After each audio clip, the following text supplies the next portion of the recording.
increased defense spending at my request from 2% to 5% of GDP, making our alliance far stronger and more powerful than it was ever before. In May, I traveled to the Middle East to visit my friends and rebuild our partnerships in the Gulf, and those valued relationships with Saudi Arabia, Qatar, and the UAE and other countries are now, I believe, closer than ever before. My administration has negotiated one historic trade deal after another, including with the United Kingdom, the European Union, Japan, South Korea, Vietnam, Indonesia, the Philippines, Malaysia, and many, many others. Likewise, in a period of just 7 months, I have ended 7 unendable wars. They said they were unendable. You're never going to get them solved. Some were going for 31 years, 2 of them, 31, think of it, 31 years. One was 36 years. One was 28 years. I ended 7 wars. And in all cases, they were raging with countless thousands of people being killed. This includes Cambodia and Thailand, Kosovo and Serbia, the Congo and Rwanda, a vicious, violent war that was, Pakistan and India, Israel and Iran, Egypt and Ethiopia, and Armenia and Azerbaijan. It included all of them. No president or prime minister, and for that matter, no other country has ever done anything close to that. And I did it in just 7 months. It's never happened before. There's never been anything like that. I'm very honored to have done it. It's too bad that I had to do these things instead of the United Nations doing them. And sadly, in all cases, the United Nations did not even try to help in any of them. I ended 7 wars, dealt with the leaders of each and every one of these countries, and never even received a phone call from the United Nations offering to help in finalizing the deal. All I got from the United Nations was an escalator that on the way up stopped right in the middle. If the First Lady wasn't in great shape, she would have fallen, but she's in great shape. We're both in good shape. We both stood. And then a teleprompter that didn't work. These are the 2 things I got from the United Nations, a bad escalator and a bad teleprompter. Thank you very much. And by the way, it's working now. It just went on. Thank you. I think I should just do it the other way. It's easier. Thank you very much. I didn't think of it at the time because I was too busy working to save millions of lives. That is the saving and stopping of these wars. But later I realized that the United Nations wasn't there for us. They weren't there. I thought of it really after the fact, not during these negotiations, which were not easy. That being the case, what is the purpose of the United Nations? The UN has such tremendous potential. I've always said it. It has such tremendous, tremendous potential, but it's not even coming close to living up to that potential. For the most part, at least for now, all they seem to do is write a really strongly worded letter and then never follow that letter up. It's empty words, and empty words don't solve war. The only thing that solves war and wars is action. Now, after ending all of these wars and also earlier negotiating the Abraham Accords, which is a very big thing for which our country received no credit, never receives credit. Everyone says that I should get the Nobel Peace Prize for each one of these achievements. But for me, the real prize will be the sons and daughters who live to grow up with their mothers and fathers, because millions of people are no longer being killed in endless and unglorious wars. What I care about is not winning prizes, it's saving lives. We saved millions and millions of lives with the 7 wars. And we have others that we're working on, and you know that. Many years ago, a very successful real estate developer in New York, known as Donald J. Trump, I bid on the renovation and rebuilding of this very United Nations complex. I remember it so well. I said at the time that I would do it for $500 million, rebuilding everything. It would be beautiful. I used to talk about, I'm going to give you marble floors. They're going to give you terrazzo. I'm going to give you the best of everything. You're going to have mahogany walls. They're going to give you plastic. But they decided to go in another direction, which was much more expensive at the time, and which actually produced a far inferior product. And I realized that they did not know what they were doing when it came to construction, and that their building concepts were so wrong, and the product that they were proposing to build was so bad and so costly. It was going to cost them a fortune. And I said, and wait till you see the overruns. Well, I turned out to be right. They had massive cost overruns and spent between $2 and $4 billion on the building and did not even get the marble floors that I promised them. You walk on terrazzo. Do you notice that? As far as I'm concerned, frankly, looking at the building and getting stuck on the escalator, they still haven't finished the job. They still haven't finished. That was years ago. The project was so corrupt that Congress actually asked me to testify before them on the tremendous waste of money, because it turned out that they had no idea what it was, but they knew it was anywhere between $2 and $4 billion as opposed to $500 million with a guarantee. But they had no idea, and I said it cost much more than $5 billion. Unfortunately, many things in the United Nations are happening just like that, but on an even much bigger scale, much, much bigger. Very sad to see. Whether the UN can manage to play a productive role, I've come here today to offer the hand of American leadership and friendship to any nation in this assembly that is willing to join us in forging a safer, more prosperous world. And it's a world that we'll be much happier with. A dramatically better future is within our reach. But to get there, we must reject the failed approaches of the past and work together to confront some of the greatest threats in history. There is no more serious danger to our planet today than the most powerful and destructive weapons ever devised by man, of which the United States, as you know, has many. Just as I did in my first term, I've made containing these threats a top priority, starting with the nation of Iran. My position is very simple. The world's #1 sponsor of terror can never be allowed to possess the most dangerous weapon.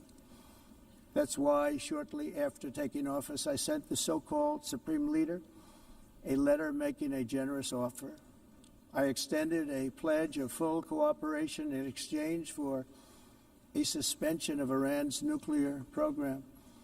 The regime's answer was to continue their constant threats to their neighbors and U.S. interests throughout the region and some great countries that are right nearby.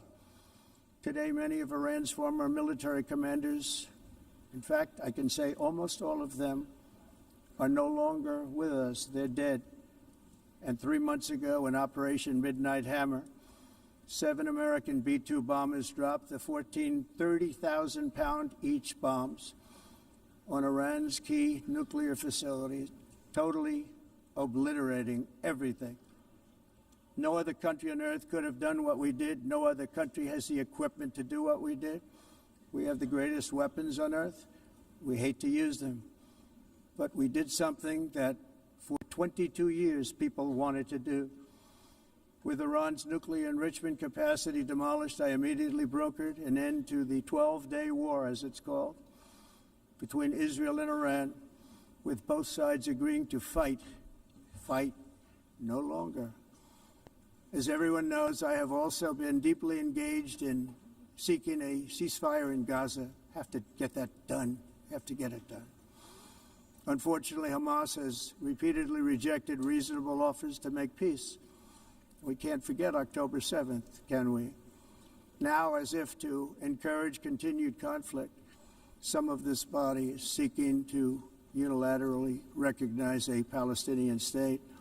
The rewards would be too great for Hamas terrorists for their atrocities. This would be a reward for these horrible atrocities, including October 7th, even while they refuse to release the hostages or accept a ceasefire.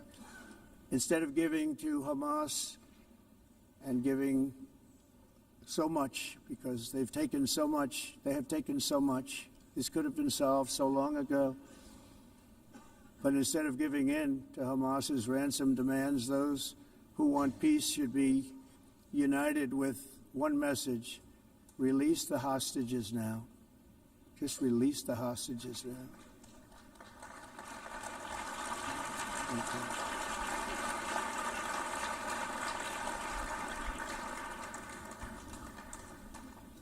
Thank you. As we have got to come together, and we will come together, got to get it done. We have to stop the war in Gaza immediately. We have to stop it. We have to get it done. We have to negotiate, immediately have to negotiate peace. We got to get the hostages back. We want all 20 back. We don't want 2 and 4. As you know, I got, along with Steve Witkoff and others that helped us, Marco Rubio, we got most of them back. We were involved in all of them. But I always said the last 20 are going to be the hardest, and that's exactly what happened. We have to get them back now. We don't want to get back 2, and then another 2, and then 1, and then 3. Have this process. No, we want them all back, and we want the actually 38 dead bodies back too.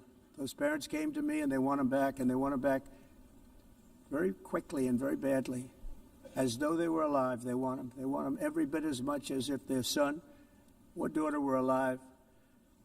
I've also been working relentlessly, stopping the killing in Ukraine. I thought that would be, of the 7 wars that I stopped, I thought that would be the easiest because of my relationship with President Putin, which had always been a good one. I thought that was going to be the easiest one. But, you know, in war, you never know what's going to happen. There are always lots of surprises, both good and bad. Everyone thought Russia would win this war in 3 days, but it didn't work out that way. It was supposed to be just a quick little skirmish. It's not making Russia look good. It's making them look bad.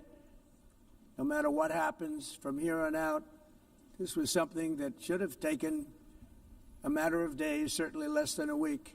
And they've been fighting for 3.5 years and killing anywhere from 5,000 to 7,000 young soldiers, mostly soldiers, on both sides, every single week, from 5,000 to 7,000 dead young people, and some in cities, much smaller numbers, where rockets are shot, where drones are dropped. This war would never have started if I were president. This was a war that should have never happened. It shows you what leadership is, what bad leadership can do to a country.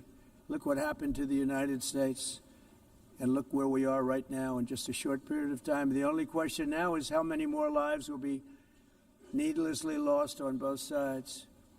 China and India are the primary funders of the ongoing war by continuing to purchase Russian oil. But inexcusably, even NATO countries have not cut off much Russian energy and Russian energy products, which, as you know, I found out about 2 weeks ago, and I wasn't happy. Think of it. They're funding the war against themselves. Who the hell ever heard of that one? In the event that Russia is not ready to make a deal to end the war, then the United States is fully prepared to impose a very strong round of powerful tariffs, which would stop the bloodshed, I believe, very quickly. But for those tariffs to be effective, European nations, all of you are gathered here right now, would have to join us in adopting the exact same measures. I mean, you're much closer to the city. We have an ocean in between. You're right there. And Europe has to step it up. They can't be doing what they're doing. They're buying oil and gas from Russia while they're fighting Russia. It's embarrassing to them, and it was very embarrassing to them when I found out about it, I can tell you that. But they have to immediately cease all energy purchases from Russia. Otherwise, we're all wasting a lot of time. So I'm ready to discuss this. We're going to discuss it today with the European nations, all gathered here. I'm sure they're thrilled to hear me speak about it, but that's the way it is. I like to speak my mind and speak the truth. As we seek to reduce the threat of dangerous weapons today, I'm also calling on every nation to join us in ending the development of biological weapons once and for all. And biological is terrible, and nuclear is even beyond, and we include nuclear in that. We want to have a cessation of the development of nuclear weapons. We know, and I get to view it all the time. Sir, would you like to see? And I look at weapons that are so powerful that we just can't ever use them. If we ever use them, the world literally might come to an end. There would be no United Nations to be talking about. There would be no nothing.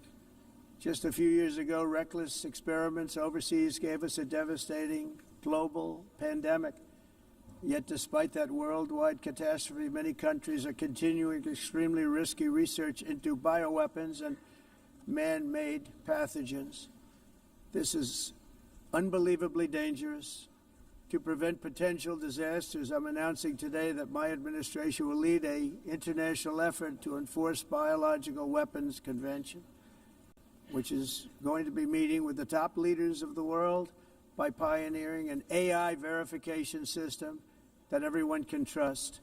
Hopefully the UN can play a constructive role, and it will also be one of the early projects under AI. Let's see how good it is, because a lot of people are saying it could be one of the great things ever, but it also can be dangerous, but it can be put to tremendous use and tremendous good, and this would be an example of that.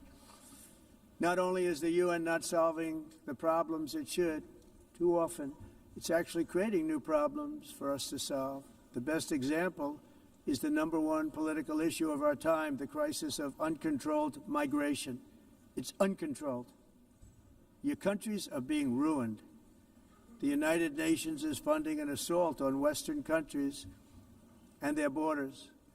In 2024, the UN budgeted $372 million in cash assistance to support an estimated 624,000 migrants journeying into the United States.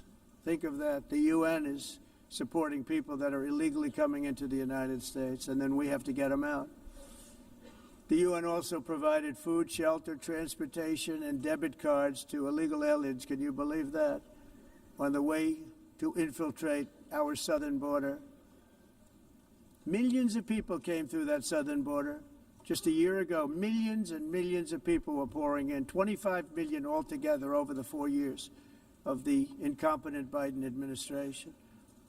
And now we have it stopped, totally stopped.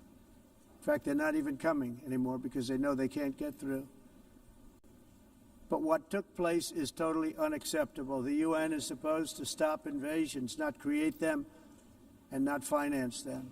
In the United States, we reject the idea that mass numbers of people from foreign lands can be permitted to travel halfway around the world, trample our borders, violate our sovereignty, cause unmitigated crime, and deplete our social safety net. We have reasserted that America belongs to the American people, and I encourage all countries to take their own stand in defense of their citizens as well.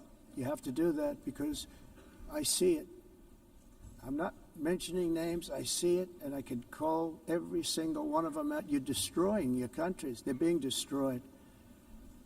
Europe is in serious trouble. They've been invaded by a force of illegal aliens like nobody's ever seen before. Illegal aliens are pouring into Europe. Nobody's doing anything to change it, to get them out. It's not sustainable. And because they choose to be politically correct, they're doing just absolutely nothing about it. And I have to say, I look at London, where you have a terrible mayor, terrible, terrible mayor. And it's been so changed, so changed. Now they want to go to Sharia law.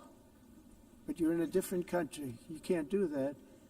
Both the immigration and their suicidal energy ideas will be the death of Western Europe if something is not done immediately. They cannot This cannot be sustained. What makes the world so beautiful is that each country is unique. But to stay this way, every sovereign nation must have the right to control their own borders. You have the right to control your borders, as we do now, and to limit the sheer numbers of migrants entering their countries and paid for by the people of that nation that were there and that built that particular nation at the time. They put their blood, sweat, tears, money into that country, and now they're being ruined. Proud nations must be allowed to protect their communities and prevent their societies from being overwhelmed by people they have never seen before, with different customs, religions, with different everything. Where migrants have violated laws, lodged false asylum claims, or claimed refugee status for illegitimate reasons, they should, in many cases, be immediately sent home. And while we will always have a big heart for places and people that are struggling and truly compassionate, answers will be given. We have to solve the problem, and we have to solve it in their countries, not create new problems in our countries. And we are very helpful to a lot of countries that are just not able to send their people anymore. They used to send them to us in caravans of 25,000, 30,000 people each. These massive caravans of people pouring into our country, totally unchecked and unvetted. But not anymore. According to the Council of Europe in 2024, almost 50% of inmates in German prisons were foreign nationals or migrants. In Austria, the number was 53% of the people in prisons were from places that weren't from where they are now. In Greece, the number was 54%, and in Switzerland, beautiful Switzerland, 72% of the people in prisons are from outside of Switzerland. When your prisons are filled with so-called asylum seekers who repaid kindness, and that's what they did, they repaid kindness with crime, it's time to end the failed experiment of open borders. You have to end it now. See, I can tell you, I'm really good at this stuff. Your countries are going to hell. In America, we've taken bold action to swiftly shut down uncontrolled migration. Once we started detaining and deporting everyone who crossed the border and removing illegal aliens from the United States, they simply stopped coming. They're not coming anymore. We're getting a lot of credit, but they're not coming anymore. This was a humanitarian act for all involved, because on the trips up, thousands of people a week were dying. Women were being raped. Nobody's ever seen anything like it. Raped, horribly beaten, raped. On the trip up, the journey up, it was a long walk. It was a long, arduous journey, indeed. And it was also a historic victory against human trafficking throughout the region. What we did was a victory, and we saved so many lives of people that wouldn't make the journey. That journey was loaded up with death. Loaded up with death. Dead bodies all along the roads of jungles to get up. They go through jungles, they go through areas so hot you couldn't breathe. They were dying of suffocation, areas so hot that you couldn't breathe. Dead bodies all over. By them not coming, we're saving tremendous numbers of lives. My people have done a fantastic job in doing what they did, and the American public agrees with it. I mean, I was very proud to see this morning I have the highest poll numbers I've ever had. Part of it is because of what we've done on the border. I guess the other part is what we've done on the economy. Joe Biden's policies empowered murderous gangs, human smugglers, child traffickers, drug cartels, and prisoners from all over the world. The previous administration also lost nearly 300,000 children. Think of that. They lost more than 300,000 children, little children, who were trafficked into the United States on the Biden watch, many of whom have been raped, exploited, and abused, and sold. Sold. Nobody talks about that. The fake news doesn't write about it. With many others, young children who are missing or dead. And we found a lot of these children, and we're sending them back, and we've been sending them back to their parents. They said Nobody knows who they are. They said, where do you come from? And they'll give us a country, and we'll find out, and we'll figure it out, and we'll bring them back to their homes. And the mother and father rush to the door, and their tears in their eyes. They can't believe that they're seeing their son or daughter, their little son or daughter again. We've done almost 30,000 of them so far. Any system that results in the mass trafficking of children is inherently evil. Yet that is exactly what the globalist migration agenda has done, and it's what it's all about. In America, those days, as you know, are over. The Trump administration is working, and we are continuing to work to track down the villains that are causing this problem, and also, as I said, to get back the 30,000 we've already returned. Now I think we're going to have another. We're going to find a lot. You're not going to find all of them. 300, more than 300,000. They're lost or they're dead. They're lost or they're dead because of the animals that did this. To protect our citizens, I've also designated multiple savage drug cartels as far as and you see this, and you see it happening right before your eyes. Let's put it this way. People don't like taking big loads of drugs in boats anymore. There aren't too many boats that are traveling on the seas by Venezuela. They tend not to want to travel very quickly anymore. And we've virtually stopped drugs coming into our country by sea. We call them the water drugs. They kill hundreds of thousands of people. I've also designated multiple savage drug cartels as far as foreign terrorist organizations, along with two bloodthirsty transnational gangs, probably the worst gangs anywhere in the world, MS-13 and Tren de Aragua. Tren de Aragua is from Venezuela, by the way. Such organizations torture, maim, mutilate, and murder with impunity. They're the enemies of all humanity. For this reason, we've recently begun using the supreme power of the United States military to destroy Venezuelan terrorists and trafficking networks led by Nicolas Maduro. To every terrorist thug smuggling poisonous drugs into the United States of America, please be warned that we will blow you out of existence. That's what we're doing. We have no choice. Can't let it happen. They're destroying. I believe we lost 300,000 people last year to drugs, 300,000. Fentanyl and other drugs. Each boat that we sink carries drugs that would kill more than 25,000 Americans. We will not let that happen. Energy is another area where the United States is now thriving like never before. We're getting rid of the falsely named renewables. By the way, they're a joke. They don't work. They're too expensive. They're not strong enough to fire up the plants that you need to make your country great. The wind doesn't blow. Those big windmills are so pathetic and so bad, so expensive to operate. And they have to be rebuilt all the time, and they start to rust and rot. Most expensive energy ever conceived, and it's actually energy. You're supposed to make money with energy, not lose money. You lose money, the governments have to subsidize. You can't put them out without massive subsidies. And most of them are built in China, and I give China a lot of credit. They build them, but they very few wind farms. So why is it that they build them and they send them all over the world, but they barely use them? You know what they use? Coal. They use gas. They use almost anything, but they don't like wind. But they sure as hell like selling the windmills. Europe, on the other hand, is a long way to go, with many countries being on the brink of destruction because of the green energy agenda, and I give a lot of credit to Germany. Germany was being led down a very sick path, both on immigration, by the way, and on energy. They were going green, and they were going bankrupt.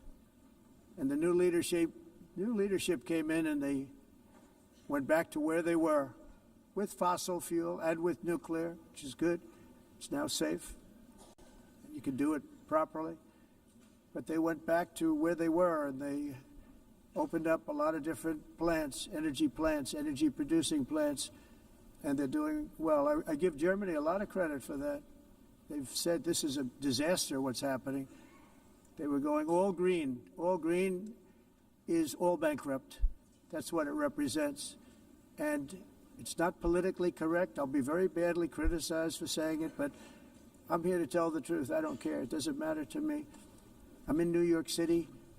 I'm feeling a lot safer. Crime, we're getting crime down. And by the way, speaking of crime, Washington, D.C. was the crime capital of America. Now it's after 12 days, it's a totally safe city. Everyone's going out to dinner. They're going out to restaurants. Your wife can walk down the middle of the street with or without you. Nothing's going to happen.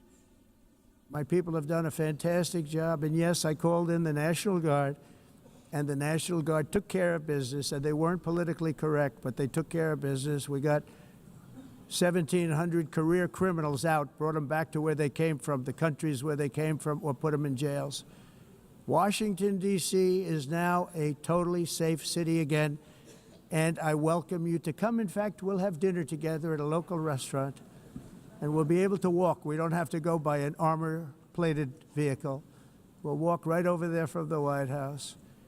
They've given up their powerful edge, a lot of the countries that we're talking about, in oil and gas, such as essentially closing the great North Sea oil. Oh, the North Sea, I know it so well. Aberdeen was the oil capital of Europe, and there's tremendous oil that hasn't been found in the North Sea, tremendous oil. And I was with the Prime Minister I respect and like a lot, and I said, you're sitting with the greatest asset. They essentially closed it by making it so highly taxed that no developer, no oil company can go there. They have tremendous oil left, and more importantly, they have tremendous oil that hasn't even been found yet. And what a tremendous asset for the United Kingdom. And I hope the Prime Minister is listening, because I told it to him 3 days in a row. That's all he heard. North Sea oil, North Sea, because I want to see them do well. I want to stop seeing them ruining that beautiful Scottish and English countryside with windmills and massive solar panels that go 7 miles by 7 miles, taking away farmland. But we're not letting this happen in America. In 1982, the executive director of the United Nations Environmental Program predicted that by the year 2000, climate change would cause a global catastrophe. He said that it will be irreversible, as any nuclear holocaust would be. This is what they said at the United Nations.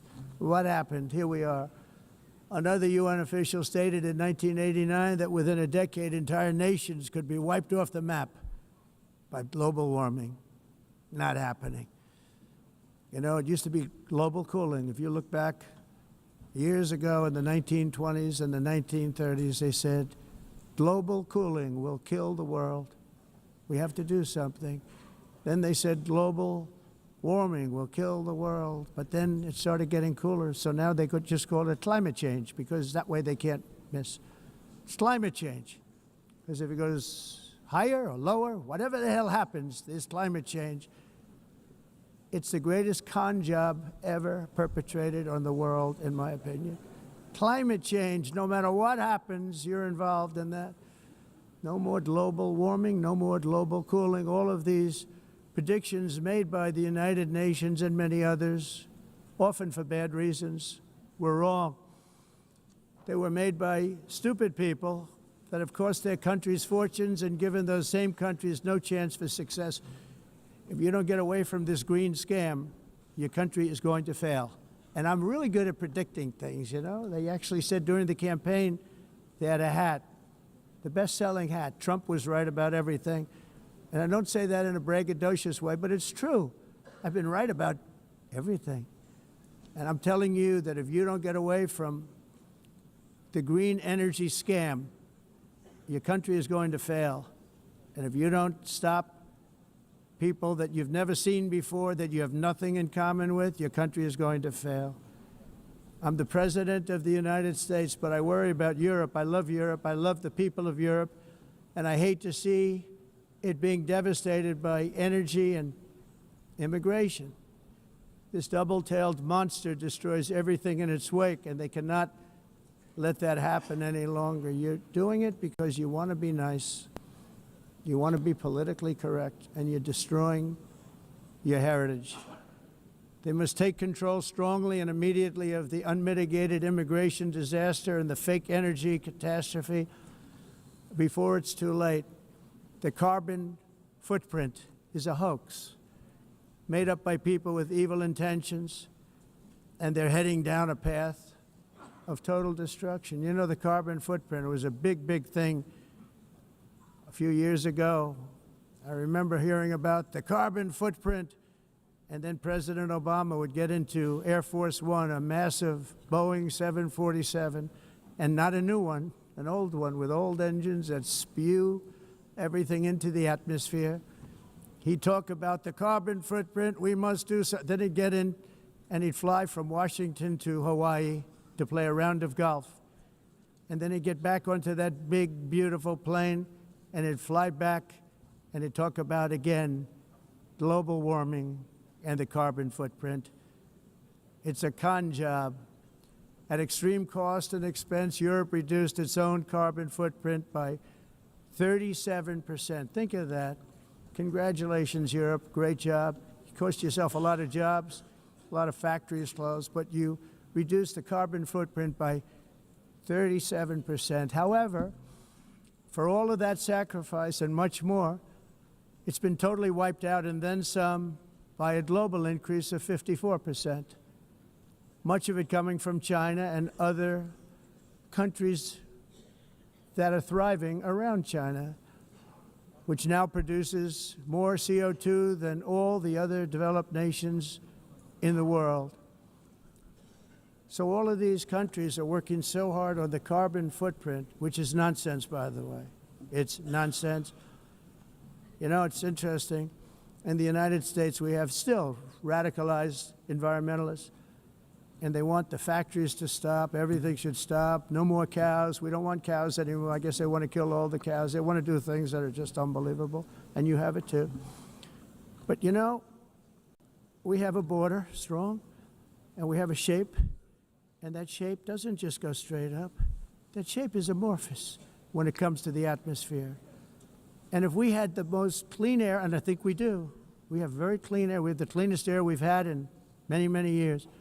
But the problem is that other countries, like China, which has air that's a little bit rough, it blows. And no matter what you're doing down here, the air up here tends to get very dirty because it comes in from other countries where their air isn't so clean. And the environmentalists refuse to acknowledge that. Same thing with garbage. In Asia, they dump much of their garbage right into the ocean. And over about a 1 week and 2 week journey, it flows right past Los Angeles. You've seen it. Massive amounts of garbage, almost too much to do anything about, flowing past Los Angeles, past San Francisco, and then somebody will get in trouble because he dropped a cigarette on the beach. The whole thing is crazy. The primary effect of these brutal green energy policies has not been to help the environment, but to redistribute manufacturing and industrial activity from developed countries that follow the insane rules that are put down to polluting countries that break the rules and are making a fortune. They're making a fortune. European electricity bills are now 4 to 5 times more expensive than those in China, and 2 to 3 times higher than the United States. And our bills are coming way down. You probably see that our gasoline prices are way down. You know, we have an expression, drill, baby drill, and that's what we're doing. De We're going to be much energia, lower in a year porque from now. nós But they've faremos come como way down over the last year. vamos fazer As a tudo result, isso, reduzir every os custos de air energia conditioner e os is custos like diminuíram nos Estados Unidos. very uncommon to see one in some of these Por countries exemplo, because se você the olhar electric costs are so high. So while nos the U.S. has países approximately 1,300 heat-related deaths Nós não annually, that's a lot. Europe loses Mas more nós than nos Estados Unidos 175,000 people to heat deaths each year. Because the cost is so usar expensive, you eles can't e turn on an air evitar conditioner. What is that all about? That's aumento not da Europe. temperatura, That's not the Europe porque é that I muito love caro and também know. usar All in the e name ninguém of pretending to stop the global isso. warming hoax. The entire globalist a concept of asking successful industrialized nations to inflict Esse pain on agenda themselves mundialista não and tem nenhum radically sentido. disrupt their entire societies must be rejected País- completely and totally, and it must be immediate. That's why in America I withdrew from the fake Paris Climate Accord, where, by the way, America was paying so much more than every country. Others weren't paying. China didn't have to pay until 2030. Russia was given an old standard that was easy to meet, a 1990 standard. But for the United States, we're supposed to pay like $1 trillion. And I said, this is another scam. The fact is, the United States has been taken advantage of by the world for many, many years, but not any longer, as you probably noticed. I unleashed massive energy production and signed historic executive orders, commerce with all nations, everybody. We want to help nations. We're going to help nations. But it must also be fair and reciprocal. The challenge with trade is much the same with climate. The countries that followed the rules, all their factories have been plundered. It's really sad to watch. They've been broken. They've been broken by countries that broke the rules. That's why the United States is now applying tariffs to other countries, and much as these tariffs were for many years applied to us, uncontrollably applied to us. We've used tariffs as a defense mechanism under the Trump administration, including my first term, where hundreds of billions of dollars in tariffs were taken in. And by the way, we had the lowest inflation, and now we have very low inflation. The only thing different is that we have hundreds of billions of dollars flowing into our country. But this is how we will ensure that the system works for everyone and is sustainable into the future. We're also using tariffs to defend our sovereignty and security throughout the world, including against nations that have taken advantage of former U.S. administrations for decades, including the most corrupt, incompetent administration in history, the sleepy Joe Biden administration. Brazil now faces major tariffs in response to its unprecedented efforts to interfere in the rights and freedoms of our American citizens and others, with censorship, repression, weaponization, judicial corruption, and targeting of political critics in the United States. I have a little problem saying this because I must tell you, I was walking in and the leader of Brazil was walking out. We saw him, and I saw him, he saw me, and we embraced. And then I'm saying, can you believe I'm going to be saying this in just 2 minutes? But we actually agreed that we would meet next week.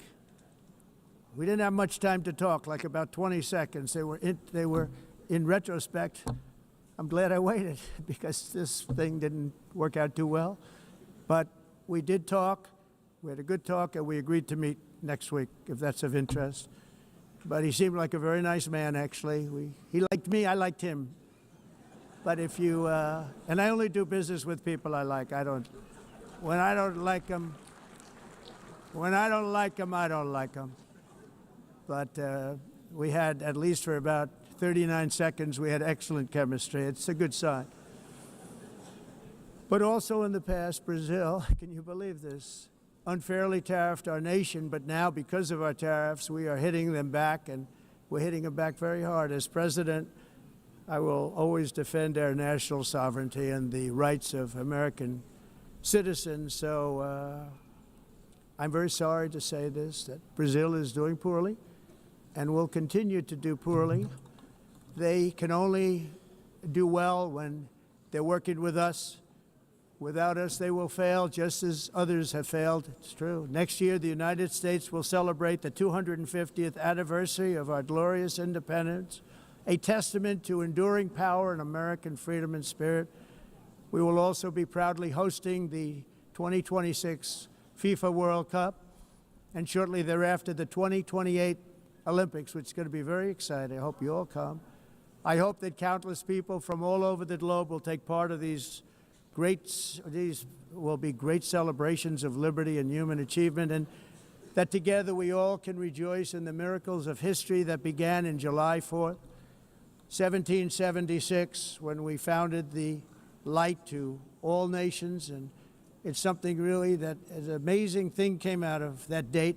It's called the United States of America.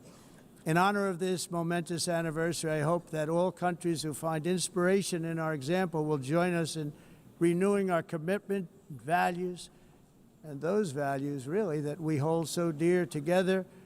Let us defend free speech and free expression. Let us protect religious liberty, including for the most persecuted religion on the planet today. It's called Christianity.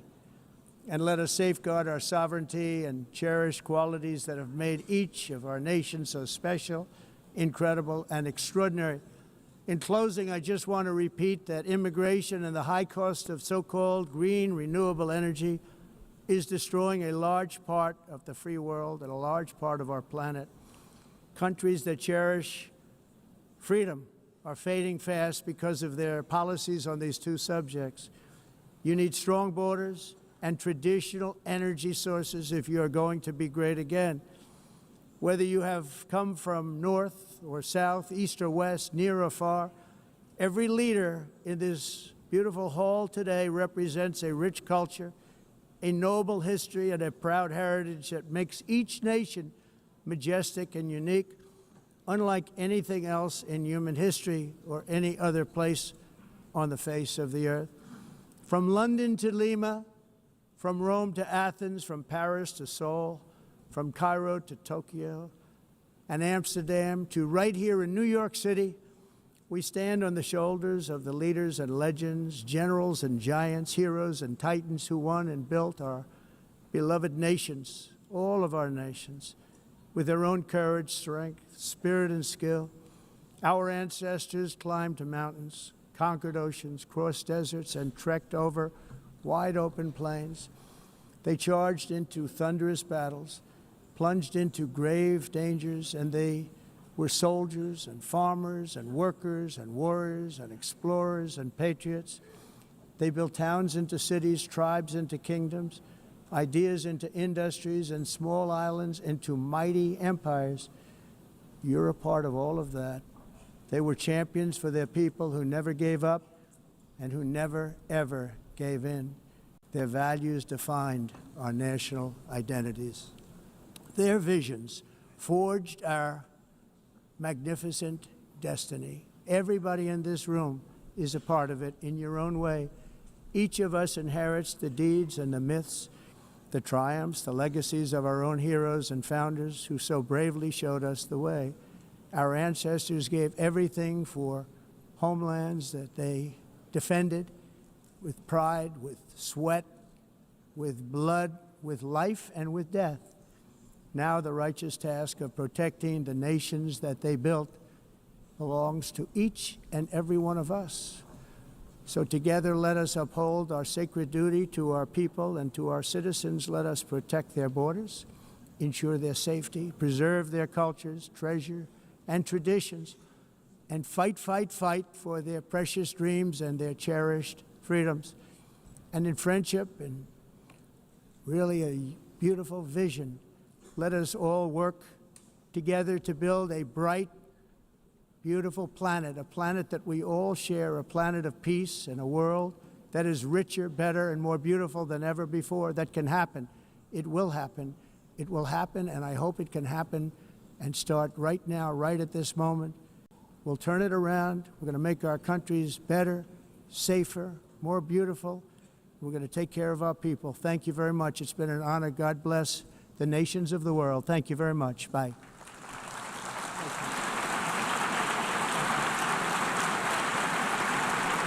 Thank you very much.